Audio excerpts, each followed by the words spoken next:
Hey everyone, I'm back with my first Wii view in quite a while, Dragon Ball Z Budokai Tenkaichi 2.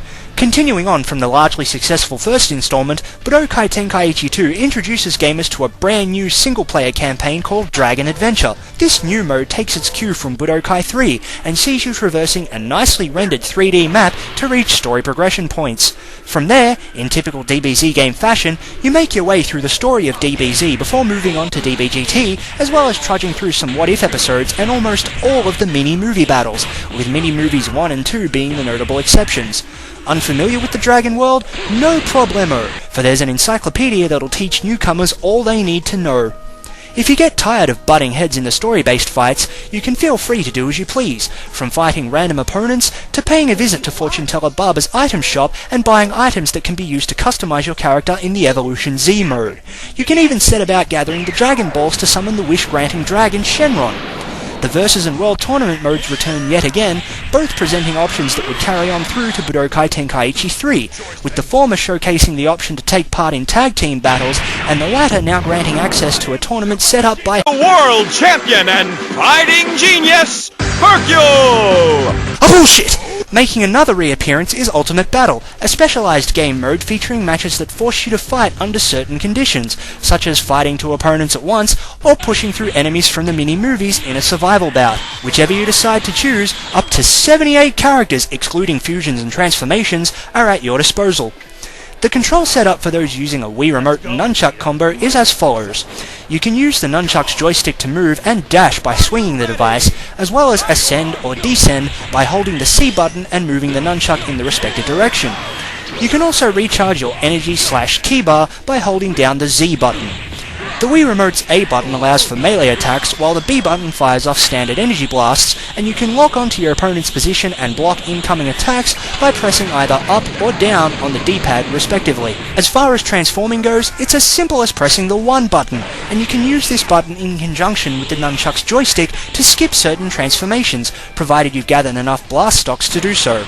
Pressing the Z and B buttons simultaneously enables blast input mode, and it's here that you can perform your character's signature attacks and ultimate finishing maneuvers by moving the Wii Remote certain ways while holding the aforementioned buttons. Let's say for example you're playing as Goku and want to fire off a Kamehameha. All you have to do is activate blast input mode and then quickly act as though you're launching the energy wave. For those of you who feel that the Wii Remote setup is a bit of a head spin, you can play the game in a more standard fashion using a Gamecube controller.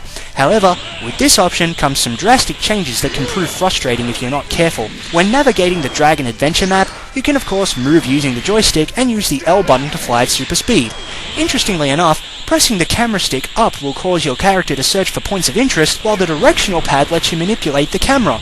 While in battle, you can use the B button to dash and the A button to attack, while the X button blocks and the Y button fires off energy blasts. Holding down the L button allows you to power up and can also be used in conjunction with the Y button to launch super energy blasts, while ultimate finishing attacks are performed by pressing the joystick in certain directions while holding the aforementioned button. The R and Z buttons let you take off or land respectively, and you can shift the camera stick downwards to transform or upwards to lock onto your opponent. The graphics on display, while improved over the original Budokai Tenkaichi game, are still riddled with problems.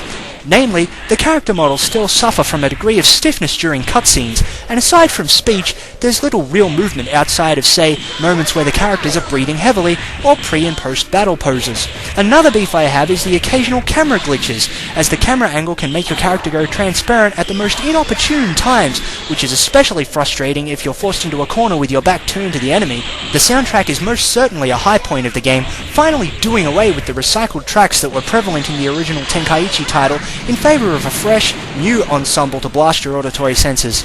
Once again, the option to switch between the Japanese and English voice casts is present, and I have to give major props to Sean Schemmel, because he's one of the few English actors who still sounds like he puts effort into his role as Goku, regardless of how many times he's voiced the character.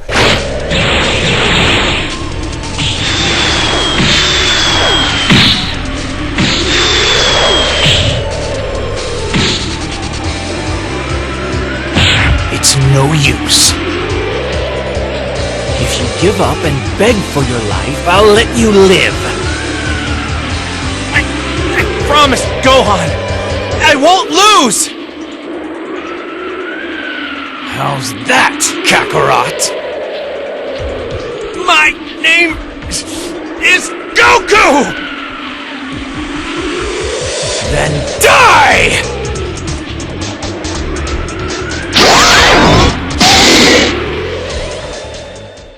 This is not to say that the rest of the English voice cast is bad, because they also do quite well, but they just seem to lack the liveliness that Sean consistently carries. As far as the controls are concerned, I'm usually not very keen on the idea of Wii Remote-based fighters because they can never seem to integrate the system's motion censoring capabilities successfully.